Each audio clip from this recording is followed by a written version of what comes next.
You ask Tiger to solve. This deals with linear equations with one unknown. The final result is c equals -10.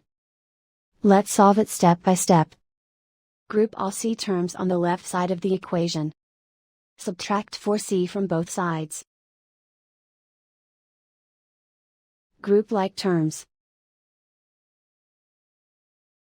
Simplify the arithmetic. Group like terms.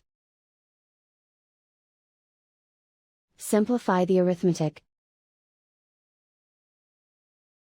Group all constants on the right side of the equation. Add 24 to both sides. Simplify the arithmetic.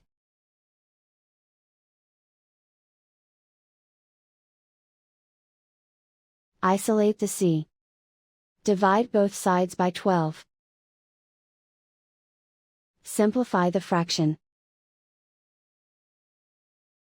Find the greatest common factor of the numerator and denominator. Factor out and cancel the greatest common factor. And so the final result is c equals -10.